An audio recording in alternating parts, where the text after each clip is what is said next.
Chapter 6. Uncanny Female Interiors. It was the face of a woman, and yet it was not human. Arthur Machen, The Inmost Light 1. Arthur Machen's The Inmost Light, much like the Great God Pen, details the shocking effects of an experiment in human neurology. A certain Dr. Black labors to reconcile physiological with occult science, his goal being to bridge over the gulf between the world of consciousness and the world of matter, p. 182. And from some human being, he explains, there must be drawn that essence which men call the soul, and in its place would enter in what the lips can hardly utter, what the mind cannot conceive without a horror more awful than the horror of death itself, p. 182. Dr. Black here appears to affirm that a human soul exists independently from the human body, and thus that human identity cannot be fully explicated within a materialist framework. Yet the story as a whole will not bear out this conclusion. It dwells obsessively on the horrific prospect of a human being conceived in utterly material terms. The doctor's work establishes that the soul is seated within the physiological reality of the brain, once extracted. Moreover, it appears as a splendid jewel, p. 180, exquisitely beautiful, but nonetheless most corporeal. The demonic force that then gains entry into the evacuated human body is not malevolent in any spiritual sense. It seems rather a representation of the grossly physical, animalistic potentialities of human beings, like the Satyr deity in the Great God Pen. Dr. Black's experimental subject becomes an abomination, the sight of which arouses violent symptoms, nausea, cold sweat, shortness of breath, in the spectator, p. 160. The text dissolves into hysterical symptoms as it posits that spirit and body alike are circumscribed within the terrible reality of physicality. The abhuman countenance which the protagonist Dyson glimpses behind a window, and which causes his heart to shudder and his bones to grind together in an agony, p. 160, is a female face. Around its face is a mist of flowing yellow hair, as it was an aureole of glory round the visage of the satyr, p. 161. Dr. Black, we will learn, had chosen for his experimental subject his own wife, an uncommonly pretty woman, p. 159. She is transformed into a monstrosity unrecognizable as either a human being or a lower animal, p. 162, but which retains a definitive identity as female, a woman, and yet, not human. Gothic materiality is a condition which might overtake any human subject, the text implies, but which is particularly compatible with the condition of femininity. Compare M. P. Shields Guggen's wife, 1895, wherein the gothicity of the body is aligned still more insistently with femininity. The story's title character is Andromeda, an Athenian of very pure and ancient descent, who through sorcery transforms herself into the species abomination. I saw proceeding from the interior a creature whose obscenity and vileness. Language has no vocabulary to describe. For if I say that it was a cat, of great size, its eyes glaring like a conflagration, its fat frame wrapped in a mass of feathers, gray, vermilion tipped, with a similitude of miniature wings on it, with a width of tail vast, downturned, like the tails of birds of paradise, how by such words can I express half of all the rushing of my nausea, the shame, the hate. p. 208, this feathery horror, this thing, p. 209, flies from the flaming house onto the landing to bury its fangs and talons in Hughnan's heart, man and wife spiral to the ground in a fiery Catherine will and die. This was once a woman who was more lovely than ever mortal was before, and yet more loathsome, p. 196. Hugnan was captivated by her beauty, but repelled by her aggressive and inordinate sexual fervor, the extravagance of her passion for him he grew to regard as gruesome, pages 200, 201. Andromeda's unnatural sexual hunger for her husband is indistinguishable from the savage violence with which she attacks him. For a man to submit to a woman's embrace is to risk the bloodiest and most excruciating of torments. Point 2. Female sexuality in particular and the female body in general are in the story sites of abjection and danger. Shield drives home this point by deploying a series of conventional tropes of female monstrosity. Andromeda is a compelling and deadly Lamia, p. 196. She is Medusa, the sight of whose hideous head paralyzes the male spectator. The narrator standing before a self-portrait of Andromeda describes how a kind of surprise held me fixed as the image slowly took possession of my vision. The Gorgon's head, whose hair was snakes, and as I thought of this I thought, too, of how from the guttering gore of the Gorgon's head monsters rose. p. 196. And finally, in the climactic moment described above, she is the murderous sphinx, winged and feline as well as human, a composite entity which nonetheless can be particularized as female. Point 3. Dyson's impression of Mrs. Black, a face glimpsed at the window for just 1 second and then engraven on the memory, comprises a kind of iconographic representation of abhumanness. Though Mrs. Black, we will learn, eventually underwent still more hideous changes, Dyson and the reader retained a snapshot image of a thing frozen and entrapped between categories. With Andromeda, by contrast, we have a dynamic representation of abhumanness, of a thing marked by such instability and wild kinetic energy that it is even now, it is perhaps always, in the process of metamorphosis. In the one case we have a body admixed, in the other, a body both admixed and violently changeful. The thingness of the female body. The worm's hole was still evident, a round fissure seemingly leading down into the very bowels of the earth. At short irregular intervals the hell broth in the hole seemed as if boiling up. It rose and fell again and turned over, showing in fresh form much of the nauseous detail which had been visible earlier. The worst parts were the great masses of the flesh of the monstrous worm, in all its red and sickening aspect. The whole surface of the fragments, once alive, was covered with insects, worms, and vermin of all kinds. The sight was horrible enough, but, with the awful smell added, was simply unbearable. The worm's hole appeared to breathe forth death in its most repulsive forms. Bram Stoker. The Lair of the White Worm, pages 189 to 90. And in each case the abomination is a specifically female one. One cultural tradition, older than the Victorians but nonetheless prominent within the late 19th century, identifies women as entities defined by and entrapped within their bodies, in contrast to the man, who is governed by rationality and capable of transcending the fact of his embodiment. Point 4. In 19th century social medicine in particular, women were theorized as incomplete human subjects. They are but partially evolved from a state of animalism, as figures like Lomraso had argued, and thus are essentially admixed creatures. They possess the intellectual qualities that distinguish man from brute only in the most limited and imperfect sense. Woman's consciousness does not transcend physicality, her consciousness rather is enmeshed in and determined by the fact of her overwhelming physicality. 5. As Elaine Showalter argues in her discussion of Victorian medicine in The Female Malady, Women, Madness, and English Culture, the diseases of periodicity to which the female body was prone meant that women were more vulnerable to insanity than men. The instability of their reproductive systems interfered with their sexual, emotional, and rational control. In contrast to the rather vague and uncertain concepts of insanity in general which Victorian psychiatry produced, theories of female insanity were specifically and confidently linked to the biological crises of the female life cycle: puberty, pregnancy, childbirth, and menopause, during which the mind would be weakened and the symptoms of insanity might emerge. This connection between the female reproductive and nervous systems led to the condition 19th century physicians called reflex insanity in women. The special law that made women the victims of periodicity led to a distinct set of mental illnesses that had neither homologue nor analog in men. Doctors argued that the menstrual discharge in itself predisposed women to insanity. Pages 55 to 6. The female body, in other words, was intrinsically pathological, and the subject inhabiting that body was erratic and unstable, its fluctuability and incompleteness a function of the not-quite-human body. As well, this is perhaps the more important point in reference to the fin de siècle Gothic. The disorders of the female body were inextricably linked to the female reproductive system, so that female sexuality emerged as both causal and symptomatic of female abhumanness. Along similar lines, Michel Foucault describes the hystericization of women's bodies that occurred within late 19th century socio-medical discourses as a process whereby the feminine body was analyzed, qualified, and disqualified, as being thoroughly saturated with sexuality, whereby it was integrated into the sphere of medical practices, by reason of a pathology intrinsic to it. The History of Sexuality, Volume I, p. 104. The evacuation of female subjectivity, the woman's lack of rationality, volition, and self-control, her liability to pathological mental states, renders the woman a thing, a body that is at best imperfectly animated by a human mind and a human spirit. Moreover, the thingness of the all-too-embodied woman is redoubled by both her fluctuability and her thorough sexualization. This changeful female body, saturated with sexuality, to recur to Foucault's phrase, is inescapably corporeal, bounded within the grossness of the material world. Angels and devil women. I tell you, doctor, there is something uncanny about the whole business.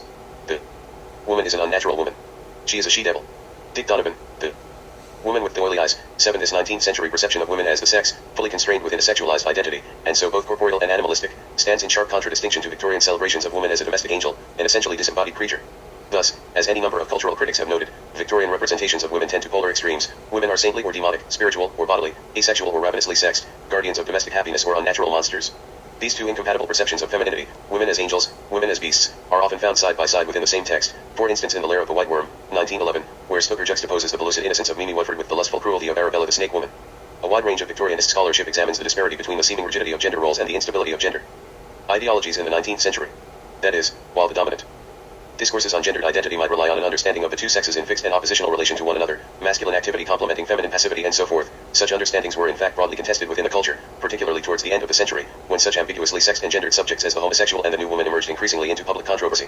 The new woman, or 1890s feminist, challenged gender norms in any number of ways, not the least of which was to advocate that women be given access to information about birth control and venereal disease, and, more alarmingly, to claim sexual agency for women, championing their rights to sexual freedom within and outside of marriage. 8. Such a juxtaposition as that found in The Lair of the White Worm, between good and evil women, at one level works to stabilize the meanings of proper femininity. By identifying the sexually active and aggressive woman as a literal monster, an abhuman, and her chaste and modest counterpart as fully human. By contrast, 9. The female vampire in Dracula is a pathological version of womanhood, seducing men and eating children, gloating with deliberate voluptuousness and licking her lips like an animal, p. 54, whereas Mina Harker is one of God's women, fashioned by his own hand to show us men and other women that there is a heaven where we can enter, and that its light can be here on earth, p. 243. And yet the novel cannot sustain the opposition between animal women and God's women. This is most notable in the case of Lucy, who metamorphoses from angel to beast in just 2 paragraphs. 10. As he looked her best, with all the soft lines matching the angelic beauty of her eyes. For a little bit her breast heaved softly, and her breath came and went, like a tired child's. And then insensibly there came the strange change which I had noticed in the night. Her breathing grew stertorous, the mouth opened, and the pale gums, drawn back, made the teeth look longer and sharper than ever. In a sort of sleepwalking, vague, unconscious way she opened her eyes, which were now dull and hard at once, and said in a soft, voluptuous voice, such as I had never heard from her lips, Arthur. Oh, my love, I am so glad you have come. Kiss me. p. 208. Even Mina, most excellent of women, is liable to such changes. Van Helsing laments that he can see the characteristics of the vampire coming in her face. Her teeth are some sharper, and at times her eyes are more hard, p. 415. Thus the contradiction that fractures the ideology of femininity is made visible across the bodies of Dracula's female characters, which fluctuate and contort as they are made to hold incompatible meanings.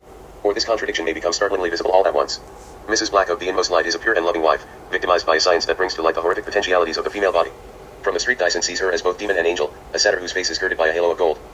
Beast femininity. This confusion as to the true nature of femininity is made visible as well in The Island of Dr. Moreau, during Prendick's brief but suggestive commentaries on the female beast people.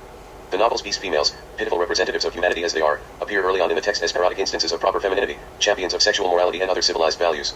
Prendick notes it as a curious thing that they had an instinctive sense of their own repulsive clumsiness, and displayed, in consequence, a more than human regard for the decencies and decorum of external costume, p. 86. But when Prendick chronicles the accelerated process of devolution that overtakes the beast people after the death of Moreau, he writes, some of them, the pioneers, I noticed with some surprise, were all females, began to disregard the injunctions of decency, deliberately for the most part. Others even attempted public outrages upon the institution of monogamy, p. 128. Here female sexuality both instantiates and aggravates the reversion to animality, such that it can almost be said to stand in metaphoric relation to the animality of the human species. Though he expresses gentlemanly surprise at the fact, Prentic aligns female sexuality with the troubling fact of human embodiment and with the forces of disorder and changefulness. The issue disturbs him so much that he abruptly drops it mid-paragraph, saying, "I cannot pursue this disagreeable subject." p. 128. Prentic's inability or unwillingness to speak further indicates that a certain hysteria underlies his response to the female beast human sexuality. And in fact this is not the first instance of such hysteria. In an earlier passage Prentic remarks on the violent nausea which bodily proximity to a beast female arouses in him. In some narrow pathway, glancing with a transitory daring into the eyes of some lithe, white-swathed female figure, I would suddenly see, with a spasmodic revulsion, that they had slit-like pupils, or glancing down, note the curving nail with which she held her shapeless wrap about her, pages 85-6. The symptom Prentic experiences in the presence of beast females and beast males alike is identical, both inspire spasmodic revulsion. And his revulsion is of course hysterical in either case, signaling his simultaneous recognition and repression of his own abhuman identity, his own affinity with these admixed and abominable species bodies. But the two passages above mark Prentic's attempts, albeit fleeting and unsuccessful to identify abhumanness especially, even exclusively, as the property of the female, whose live sensuality marks her animal nature. The male, who looks on her and desires her at his peril, then emerges by contrast as the more fully human. The island of Dr. Moreau, of course, utterly disallows such a construct as a fully human identity, so that one can recognize Prentic's panic response to beast femininity as symptomatic in a second sense. These passages map out a widespread cultural hysteria, not just Prentic's, a trajectory of recognition, refusal, and displacement that manifests itself across the fin de siècle, and is especially visible within the Gothic. When the male subject is confronted with the fact of his own liminality, his own abhumanness, his own bodily fluctuability, he will attempt to keep this fact at bay by insisting that only the female body is chaotic and abominable, never his own. If the island of Dr. Moreau diagnoses this cultural pathology, one is tempted to say that the lair of the white worm enacts it. The white worm of the title is a prehistoric survival, the last instance of a now extinct species that flourished in millennia past, when England was a swampland. Lady Arabella was bitten by the ghastly white worm, p. 62, in her youth, and has become its familiar, or perhaps its avatar. The adult Arabella is surpassingly beautiful but snaky. She has a sinuous figure, p. 29, sibilant voice, and undulating hands. She is also brutal and sadistic, with a terrible craving for cruelty, p. 61. The lair of the white worm, then, marks the abhumanness of femininity in a number of ways. Arabella is an unstable subject, with a transformative, half-animal body. She is linked to the abject prehistory of England, for her estate is built over a morass, and her doppelganger is a primitive monster, p. 40, whose natural habitat is slime and swamp. She confuses gender distinctions, she acts with a forcefulness and aggression befitting a man and a savagery unbecoming a woman. Her monster double confuses sexual distinctions. The worm inhabits an enormously deep well hole, suggesting an exaggerated and phantasmic version of the female genitalia, and yet this gigantic worm must also be read as a gigantic phallus, inappropriately bestowed upon, or lurking within, a female body. And the wormhole smell is the disgusting smell of embodiment and mortality. Sir Nathaniel describes it as the stench of bilge or a rank swamp. It was distinctly nauseating. When I came out I felt as if I had just been going to be sick. The female subject is thing-like through and through, but an especially repellent thingness. The thingness of slime and its disgusting smell characterizes her Gothic inner body. 6.1 The Inner Chambers of All Nameless Sin, Richard Marsh's The Beetle. In Richard Marsh's 1897 novel The Beetle, London is invaded by a supernatural intruder who hails from the mysterious East Point 11 known variously as the Woman of Songs, the Beetle, or simply the Oriental. She is a priestess from the cult of Isis who comes to procure white victims to torment, mutilate, and murder for her Egyptian rituals. While the text refuses to specify the precise nature of the Beetle's atrocities, it clearly points to some Gothic version of rape, inflicted upon male and female bodies alike. The novel shares with other fin de siècle Gothic fiction the narrative strategy I have identified as hysterical, deploying textual euphemism, elision, or indirection in representing and naming sensational, perverse sexualities, despite the text's nonetheless unmistakably sexual and perverse content. Its hysteria, however, is instantiated by much more than sexual trauma. The Beetle woman's unspeakability results as much from her racial difference and her species' fluctuability as her metamorphic sexual identity, particularly as this identity violates norms of femininity. The text veers back and forth in attempting to account for the gothicity of the abhuman body, identifying first its raciality, then its femininity, then its variable sexuality, then its morphic fluidity, as the marker of abhumanness. As in the Great God Pan, both the Gothic body and the hysteria indications are overdetermined, constructs of human identity break down on all sides, so that Gothic sexuality cannot be examined in isolation within the text. Point 12. Displacement of sexual energies occurs consistently within the Beetle, at the level of plot and character, while the novel throws into question the sexualities of all the non-supernatural characters in the Beetle. These characters are finally exonerated at the expense of the villainess whose monstrous female, and monstrous oriental, body is the ultimate locus of all perversions. The Beetle's conflation of abject female sexuality with oriental barbarism enables the text to maintain a certain innocence through a series of slippages. The non-supernatural plot of the Beetle, disrupted by the arrival of the Oriental, is comprised of entangled, comic configurations of love triangles and misplaced affections. One problematic in particular underlies these configurations, the possibility of aggressive female desire, as both Marjorie Linden and Dora Grayling prove themselves willing to chase after the men they desire. Again at the level of the non-supernatural, a certain process of sublimation softens the edge of this aggression. Both Marjorie and Dora love intensely but not sexually, their desire manifested as admiration of their menfolk's life work. Marjorie declares that the first stirring of my pulses was caused by the report of a speech of Paul Lessingham's which I read in the Times. It was on the 8 hours bill, p. 580. Dora, the heiress, translates her love for Sidney Atherton into an offer to fund his scientific research. Marjorie and Dora are socially forward but sexually chaste. However, their girlish aggressiveness serves faintly to mirror the Oriental sexual ravenousness, and vice versa. The monstrosity of the Gothicized seductress, embodied, in her avatar of the Beetle, as a hungry and emasculating womb equipped with phallic powers of penetration, marks a Victorian horror of female sexual appetite. In other words, the Gothic plot of supernatural female sexuality functions as site of displacement for an active non-Gothic female sexuality the text simultaneously points to and denies. But in the crucial textual slippage, this appetite is revealed to be the ugly secret not so much of white women as of the barbaric Oriental. The Beetle's crimes, the sadistic but unspecified perversities to which she subjects her victims, are represented as sexually executed but racially motivated, as if her Egyptian hatred of a white skin only masked a frustrated longing to possess a white body herself, in any sense of the word. The race and sex body. You'll find that your filthy Egyptian tricks won't answer in England. Conan Doyle, Lot No. 249, p. 102, in The Beetle, conventional methods of criminal investigation prove futile against this foreign intruder whose supernatural, easily metamorphized body is not subject to the usual limitations of time and space. As a supernatural being, she defies natural law and eludes scientific definition. She cannot be countered with rational means. Augmenting or perhaps comprising her supernatural potency are the dark and primitive natural forces she may call upon both as a woman and as an Oriental. Hers is an aggressive and fearsome femininity that explodes cultural roles, and an Eastern mentality that is utterly foreign, alien, inexplicable, inimical to that of her host nation. Edward Said has famously described how the Orient, the source of one of the West's deepest and most recurring images of the other, has helped define Europe, or the West, as its contrasting image, idea, personality, experience, Orientalism, pages 1-2. European values of self-restraint, progress, democracy, scientific precision, and rationality. Contrast with what is perceived as the sensuality, primitiveness, despotism, superstition, and slovenly mentality of the Orient. According to Said's model, the East, defined by the West in terms of all those qualities the West rejects for or denies in itself, serves as a kind of surrogate or even underground self for the West, p3. In The Beetle, the Oriental represents a barbaric other, as opposed to the highly civilized Westerner, a sexually perverse other, as opposed to the chaste and cerebral Westerner, and a magical, supernatural other, as opposed to the scientific, technologically proficient Westerner. She indulges in primitive, religious and social rituals, pursues strange and illicit sexual desires, and has access to an occult realm of magic so ancient that the West has forgotten it, or so unfamiliar that the West cannot fit it into its taxonomies of natural occurrences. In The Beetle, the Orient itself, described second-hand by horrified or disgusted British tourists, is a site of backwardness and primitive chaos. Texts like Stoker's 1903 The Jewel of Seven Stars, another novel of Gothicized Egyptian femininity, evince at least a certain admiration for ancient Egypt's extraordinary scientific proficiency, tempered of course by disapproval of the brutishness and quarrelsome childishness of modern Egypt's degenerate peoples. But The Beetle does not grant any sort of recognition even to Egypt's former grandeur. While Marsh indulges his fascination with Oriental occultism, he depicts a consistently savage Egypt whose ancient history is an inchoate and abject prehistory. In their practice of magic, in their superstition, in their primitive and animalistic religious rituals, Orientals, both ancient and modern, are abhuman.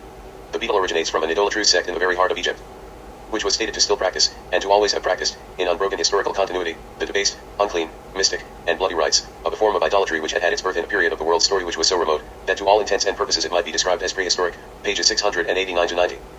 Present-day Egypt, in other words, is a living reminder of the West's prehistory, of that animalistic or abhuman state from which the Westerner has managed to evolve. On one level, these textual stereotypes that construct the Oriental as other serve a unifying function for the culture that produces them, a culture which, in the service of a coherent and idealized self-definition, denies those qualities that threaten or undermine its own self-image and projects them onto extracultural groups, or onto marginal groups, like women, within the culture. On a level of more material and more insidious effects, a paranoiac text like The Beetle serves to reflect and feed into British suspicion of and contempt for Egyptians during a period of heightened British military activity in Egypt. The perceived inhumanity of the Orient becomes a rationale for subjecting it to the humanizing, civilizing process of British colonization. While the novel's primary setting in London means that it cannot be classed strictly as colonialist literature, it is precisely that setting which masks the British imperialist project informing and underlying the text. The Beetle inverts the issue of colonization by presenting the East/West conflict in terms of Oriental aggression, an Oriental incursion, with white slavery and genocide as its end, into the very heart of London. And distorts the issue further by presenting Egypt as a site not of relatively stable English rule during Lord Cromer's occupation, but of Oriental misrule, under which innocent white tourists are kidnapped, tortured, and murdered with impunity. Reversing the territorial actualities, the text transposes the colonized subject into a savage aggressor whose duplicity and desire for mastery swell across the boundaries of the Orient into the homeland of civilized England. As primitiveness inheres in the debased, unclean, mystic, and bloody side of the Orient, so too does it inhere in the debased, unclean, mystic, and bloody body of woman. The Beetle presents the Orient as a feminized space, for a female body embodies the Orient. The sex was said to occupy the same space of uncontrolled nature, a space hostile to culture, as the Orient. The East, in fact, was often characterized within the Orientalist discourse as feminine, with its penetrability and supine malleability, said, p. 206. Located in the so-called matrix of civilization, the Orient is a highly sexualized site, seeming to suggest not only fecundity but sexual promise, and threat, untiring sensuality, unlimited desire, deep generative energies, said, p. 188. For the West, with its more rigid ethos of sexual behavior, the Orient was a place where one could look for sexual experience unobtainable in Europe. Said, p. 190, the sort of experience the Beetle's Paul Lessingham is pursuing when he wanders into the backstreet Egyptian brothel presided over by the woman of songs. Not only is the Orient a space in which the Victorian male may pursue the luxury of the body, it is also a space he associates with the body itself, with the body's physicality and fertility, with bodily pleasure. The Orient is synonymous with sexuality in the same way that woman is synonymous with sexuality. To each is attributed the sort of gross corporeality, both in terms of generative power and a sexualized identity, that masculinized Western culture disclaims in itself. This raw physicality inspires simultaneous fascination, disgust, and terror in the novel's male characters. The Beetle woman's overwhelming embodiment is presented as a devouring and engulfing force, constituting a threat to subjective integrity as much as a promise of pleasure. In the novel, the Oriental female, or the feminized Orient, is far from being characterized by any womanly penetrability or malleability. The Orient seduces, certainly, with the lovely body of the woman of songs. But she is no cipher or lazily passive object of desire. She is a powerful, aggressive, most unfeminine creature, who seduces only to emasculate and consume her male object of desire. While her unfeminine behavior may partially be attributed to her Orientalness, that is, while one may attribute her savagery to her barbaric racial heritage, one must also read her in terms of a Victorian mistrust of femininity and feminine nature. As inherently more natural, less civilized, or civilizable, creatures, women share with Orientals their irrationality, lack of logic, superstition, emotionalism, and so forth. They are the natural opponents of Western cultural values. And just as the supernaturally exaggerated representations of the barbaric, primitive Oriental found in the beetle offer a rationale for xenophobia and for a continued British colonial presence within Egypt, so does its fearsome depictions of unleashed feminine potency offer a rationale for the continued constriction of female roles, particularly in the context of the strong feminist movements. At the turn of the century. Abhuman sexuality. And once again I was conscious of that awful sense of the presence of an evil thing. How much of it was fact, and how much of it was the product of imagination I cannot say, but, looking back, it seems to me that it was as if I had been taken out of the corporeal body to be plunged into the inner chambers of all nameless sin. There was the sound of something flopping off the bed onto the ground, and I knew that the thing was coming at me across the floor. My stomach quaked, my heart melted within me, the very anguish of my terror gave me strength to scream, and scream. The Beetle, p. 485. The opening narrator of The Beetle is Robert Holt, a starving ex-clerk long out of work, who tells of the terrible adventures that befell him after he broke into a seemingly deserted house in a seedy London neighborhood, desperate for shelter from the rain. In the darkness inside, he is assaulted by a slimy, foul-smelling creature the size of a small animal, and later held prisoner by an evil-looking Oriental, of indeterminate sex and age, who seems to be the creature's keeper and can call it up at will. Holt is mesmerized and possessed by this foreigner, who forces him to break into the house of Paul Lessingham, prominent radical politician, and steal a packet of love letters written to Lessingham by his fiancée Marjorie Linden. When Lessingham confronts Holt in the act of burglary, Holt, as ordered by the mesmerist, hisses the words "the Beetle," to send Lessingham into a fit of hysteria. Part 2 is narrated by Sidney Atherton, an inventor who is currently hard at work on a new weapon of chemical warfare. Sidney writes of his unsuccessful wooing of his childhood friend Marjorie Linden and his fierce jealousy of his rival Lessingham, and describes visits to his laboratory by both Lessingham and Holt's mysterious Oriental captor. Lessingham, nervously hinting at some shady incident in his own past, comes to seek information from Atherton, amateur Orientalist. He wishes to discover whether there is a shred of truth in the Egyptian belief that a priest of Isis could assume after death the form of a scarabæus, p. 509. Atherton scoffs at the legend, but later witnesses exactly such a transmogrification when the Oriental comes to enlist his help, unsuccessfully, in her scheme of vengeance against Lessingham. Marjorie's narrative describes her love affair with Lessingham, the opposition of her father, a conservative politician, to the engagement, and the events leading to her entrapment by the Beetle. Part 4 is narrated by Augustus Champnell, a confidential agent enlisted by Lessingham to assist in the search for Marjorie. Through him we finally hear the story of what exactly occurred in the Egyptian temple of Isis 20 years ago, when Lessingham was enslaved by the woman of songs, broke free of her influence, and strangled her, only to witness the transmigration of her corpse into the body of a scarabæus. Champnell describes the desperate chase after the Oriental and her two prisoners, Holt, who finally expires in a seedy London hotel, and Marjorie. The fugitives are providentially halted by a train wreck which destroys the Beetle. Marjorie is pulled from the debris scarcely alive, even after her physical powers were completely restored, in itself a tedious task. She was for something like 3 years under medical supervision as a lunatic. But all that skill and money could do was done, and in course of time the results were entirely satisfactory, p. 713. We never get the Oriental's own story directly, her words and emotions are always filtered by the distaste and revulsion of the characters relating them. Her version of the story is inessential to the novel. What matters is her gothic embodiment as the Beetle, the nameless horror it induces in all who encounter her, the terrible effect she has on her victims.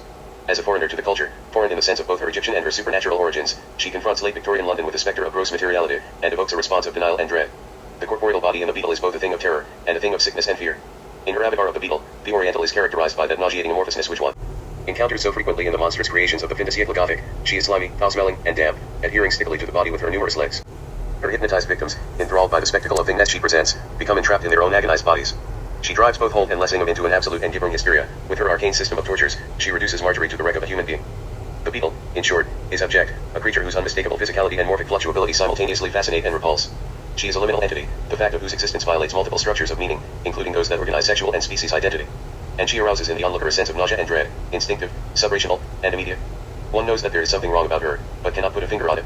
Holt speaks of that awful sense of the presence of an evil thing, p. 485. Marjorie recalls an altogether indescribable feeling, a feeling which amounted to knowledge, that I was in the presence of the supernatural, p. 562. For Lessingham, there was about her something so unnatural, so inhuman as to fill him with an indescribable repulsion, pages 632, 633. Her very smell is nauseating. Marjorie comments on an uncomfortable odor in the Beetle's house, suggestive of some evil-smelling animal, p. 615. At times the character's instinctive revulsion from the Oriental seems indistinguishable from commonplace xenophobia, the habitual British mistrust of racial difference. The Oriental's landlady describes her tenant as a dirty foreigner, who went about in a bedgown through the public streets, p. 666. The local policeman has kept an eye on this queer fish, with his queer habits, ever since he appeared in the neighborhood. He's known amongst us as the Arab, is his simple and self-evident explanation, p. 675.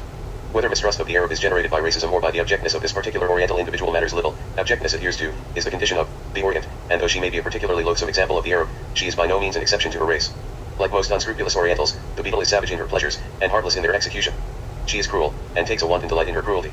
She toys with her victims long after their spirit has been crushed, seeming to delight simply in eliciting their screams of terror and pain. She is secretive, unsociable, untrustworthy, filthy, foul-smelling. She has an oriental envy of the superior white. What would I not give for a skin as white as that? Ah yes, p. 456. Which translates into a boundless hatred of that unattainable whiteness, a desire to punish and mutilate white skin. And she harbors a typically Eastern, and also, perhaps, feminine, vengefulness, nursing an inveterate grudge against Paul Lessingham, the man who spurned her, traveling to England more than 20 years later to destroy him. Plainly, with this gentleman sick, remarks Atherton, hate meant hate, in the solid Oriental sense, p. 540. For the Oriental, malice is a racial condition, not simply an emotional response. So deeply ingrained, so basic is her cruel nature that it distorts and makes hideous her very countenance. She is literally evil incarnate.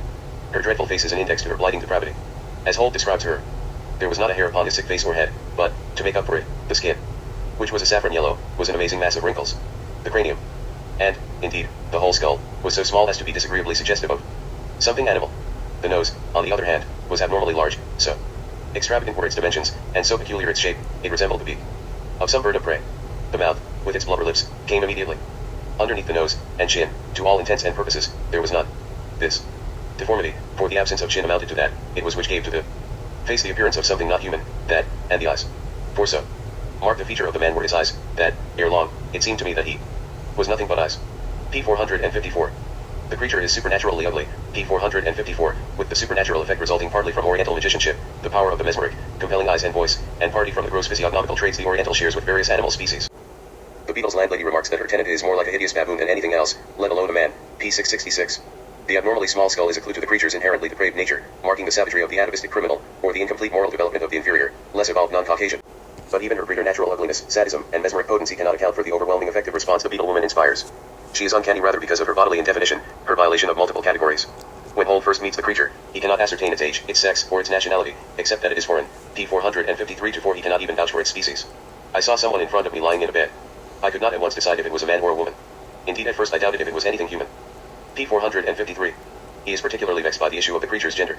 At first, taking into account his captor's hideousness, Holt states firmly, I knew it be a man, for this reason, if for no other, that it was impossible such a creature could be feminine, p. 453. But soon he begins to doubt. His instinct, as he later tells Marjorie, p. 604, leads him to note that there is something essentially feminine in the creature's face, p. 462, and he is further bewildered by his manifest desire for Lessingham, and by his teasing advances to Holt himself. Is it not sweet to stand close at my side? You, with your white skin, if I were a woman, would you not take me for a wife? p. 486. These doubts are then again quelled by the animalistic countenance, the aggressively unfeminine behavior of his captor. After all, I told myself that it was impossible that I could have been such a simpleton as to have been mistaken on such a question as gender, p. 462. Perhaps the reader is meant all along to guess the femininity of the Oriental and label Holt, as invited, a simpleton, but it is more likely that the text intended to shock the Victorian reader with what would have been an unexpected depiction of male homoerotic desire, establishing the general idea of sexual perversion which is to pervade the novel and associating sexual perversity specifically with the Oriental. The Oriental, whatever its gender, is certainly blatantly sexual in its interests. He forces Holt to strip and gloats over his naked white skin with a satyr's smile and devouring glances, p. 456. After a night spent in a deep trance, Holt finds himself being uncovered and closely examined and prodded in his nakedness by his satyr-like host. Fingers were pressed into my cheeks, they were thrust into my mouth, they touched my staring eyes, and, horror of horrors, the blubber lips were pressed to mine, the soul of something evil entered me in the guise of a kiss, p. 458. The reader witnesses this early scene under the impression that it takes place between two men. Later, though the text might seem to foreclose the possibility of male homoerotic desire by firmly establishing the Oriental's femininity, it provides the reader with a further homoerotic situation, the Oriental sadistic, quasi-sexual attacks on Marjorie. The Oriental is able to cross the boundary between one sexual or gendered identity and another. She can cross the boundary separating the human and animal species, and even in her avatar of the beetle she resists enclosure within the boundary of a definite species classification. After the train wreck which Marjorie barely survives and which squashes the beetle to death, all that remains of the latter are some huge blotches on the sea, stains of some sort, which were damp, and gave out a most unpleasant smell, p. 711. Various experts opine that the stains are comprised of human blood, paint, wildcat blood, or finally, a deposit of some sort of viscid matter, probably the excretion of some variety of lizard, p. 712. Whatever the beetle was, resists scientific analysis and classification, it can fit into no taxonomy of natural history. The usually matter-of-fact Champ Nell has the last word on the subject. Experience has taught me that there are indeed more things in heaven and earth than are dreamed of in our philosophy, and I am quite prepared to believe that the so-called beetle, which others saw, but I never, was, or is, for it cannot be certainly shown that the thing is not still existing, a creature born neither of God nor man, p. 715. As we are never able to learn what the beetle really is, so we never learn what she really does. We have all the details of the effects she causes Marjorie's insanity, Paul's hysterical breakdowns, Holt's enslavement, and eventual death, but don't know what terrible action she performs to wreak these effects. Words fail to represent the dread the beetle induces, and the magnitude and type of the agony she is able to inflict, so these are left more profitably to the reader's imagination, enflamed by the big hyperbole which masses itself round the unnamed and unamiable events connected with the beetle. The beetle's female victims, Marjorie in particular, are subjected to unimaginable agony, speechless torture, every variety of outrage of which even the minds of demons could conceive, pages 686, 634. We see the effects of such torture in Marjorie's utter physical and mental debilitation by the end of the novel, as well as in the extremities to which the male victims are reduced. The Young English boy's state of indescribable mutilation after having suffered nameless agonies and degradations. P689. Lessingham's lapses into crawling, gibbering idiocy at the mere mention of the beetle. One does not even know with what instruments the Oriental inflicts her tortures. The landlady of the disorderly house to which the beetle carries Marjorie and Holt says she heard no sounds of struggling, or of blows, only shriek after shriek as Marjorie was somehow molested behind a locked door. P701. Perhaps the Arab hides her instruments of torture in the mysterious bundle, the lurking place of nameless terrors. P686. She carries on her head about London. Perhaps her instrument of torture is her terrible body itself. As Holt lies dying with 2 abrasions of the skin on either side of his neck, P696, he gasps out that the beetle took me by the throat and killed me. P698. All phenomena associated with the beetle are, finally, shrouded in mystery. The main events of the story remain unspeakable and unexplained. Champnell laments that since Marjorie recovered with an absolute memory block as to what the beetle did to her, what actually transpired will never, in all human possibility, be certainly known. And particularly what precisely occurred in the railway carriage during that dreadful moment of sudden passing from life unto death. What became of the creature who all but did her to death, who he was, if it was a he, which is extremely doubtful, whence he came, whither he went, what was the purpose of his presence here. To this hour these things are puzzles. P713. Though all the horrible possibilities which the novel raised seem to be neatly dispatched in Champnell P.S. postscript, the beetle squashed to death, the subterranean temple of Isis, back in Egypt, destroyed by some unexplained explosion, Marjorie recovered in health and happily married to Paul. Champnell prefers to leave his ending open. The thing, or something like it, he warns, might very well return. It might return and wreak the same havoc because it was never understood, and was destroyed only by accident. In definition, a world in which it is possible that there might exist creature as born neither of God nor of man, is the final condition of the novel, just as the beetle is, in the final analysis, indefinable. And yet this heightened sense of indefinition, from which the beetle gains most of its dramatic effect, may be seen as a certain coyness on the part of the text. The text censors itself from speaking of what the beetle does as effectively as Marjorie's memory censors itself from remembering what the beetle did to her. Other characters besides Marjorie suffer from lapses of memory, their narratives are interrupted by insanity, or aphasia, or a fainting fit. Holt's narrative ends with an occurrence so terrible his very consciousness gives way. The beetle leaped, shrieking, off the bed, and sprang at me, clasping my throat with his horrid hands, bearing me backwards onto the floor. I felt his breath mingle with mine, and then God, in his mercy, sent oblivion. P488. After his dreadful weeks in the temple of Isis, Lessingham suffers a long period of aphasia and semi-imbecility. P637. When he recovers he wills himself to forget by trying to bury his memory of the beetle in hard work. The characters in the novel cannot bear to recall what the beetle did to them, or perhaps the text cannot bear to represent it. All one can be certain about is that the beetle's predations are sexual in nature. The sadistic tortures inflicted on the naked white bodies of English virgins by the priestesses of Isis seem to require, or at least be heightened by, intercourse with a passive and mesmerized English male sex slave. Lessingham, the unnamed English teenager, and later, one may speculate, Holt. The 3 stalwart Englishmen in pursuit of Marjorie and her captor ride with horror at the notion of a gently nurtured girl being at the mercy of that fiend incarnate. P688. The repeated trope for what she and the other English virgins have undergone is that to which death would have been preferred, a common Victorian euphemism for rape. Paul frets that even if they get his fiancée back alive, she will be but the mere soiled husk of the Marjorie whom I knew and loved. P688. As if the Oriental villainess, perhaps with some phallic substitute hidden in her mysterious bag of tricks, her paraphernalia of horror and of dread, could deprive Marjorie of even her virginity. One thing is clear from the beginning, the Oriental, whatever its gender, has a savage, frantic longing for the body of Paul Lessingham. He is straight as the mast of a ship, he is tall, his skin is white, he is strong. How strong? Oh yes. Is there a better thing than to be his wife? His well-beloved. P465. This strong sexual desire on the part of the Oriental, metamorphosed into vengeance, is what motivates the plot of the Beetle. There does exist a certain amount of insistent, posturing sexual desire amongst the non-supernatural characters in the Beetle, as in Dracula. Several suitors, Sidney Atherton, Lessingham, and Percy Woodville, jockey for the hand of one woman, Marjorie Linden, while an otherwise demure Dora Grayling rather shamelessly pursues Sidney. Most of this sexual rivalry and tension is fairly civilized, often even comic, involving the sorts of mix-ups and awkward situations one might find in a novel like Barchester Towers.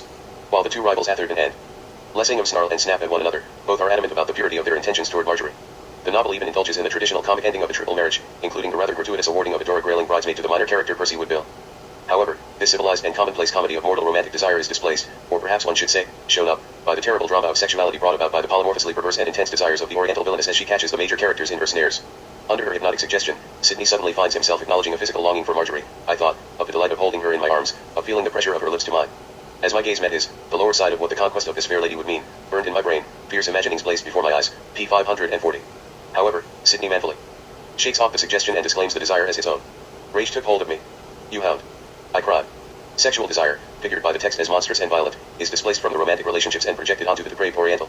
What the novel presents, in her person, is a terrible, rampant sexuality, taken to deviant extremes of sadism, enslavement, homoeroticism, and a general perversion.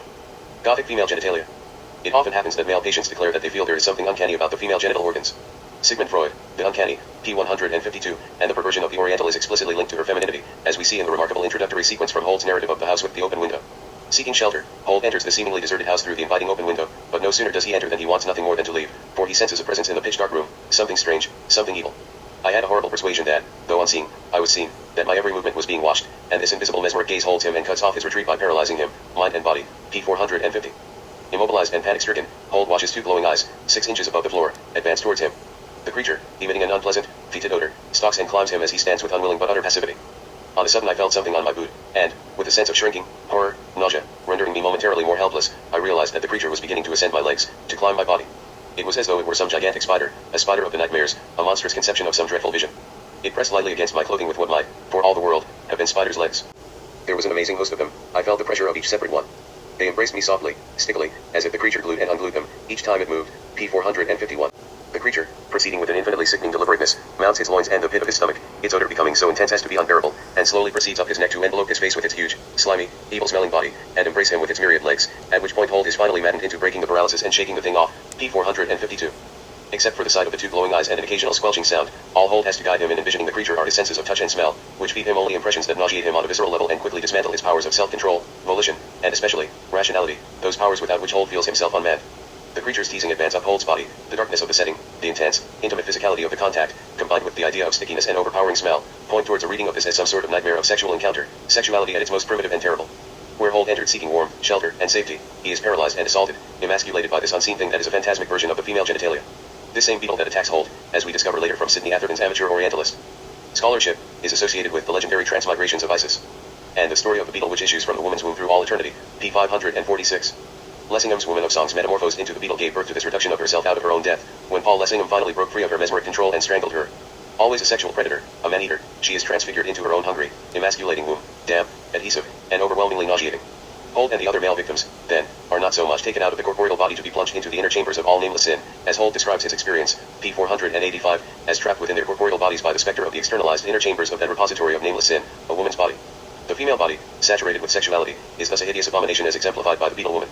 The novel nonetheless fractures across its ambivalence as to the essential nature of femininity, uncertain as to whether women are beasts or angels, or somehow both. The Oriental captivates her male victim with her thrilling melodies as the seductive woman of songs, and she dispatches him, with a combination of powers both occult and sadistic, as the cruel, emasculating votary of the goddess Isis. But she is matched by pure-minded Marjorie Linden, the daintiest damsel in the land, P679.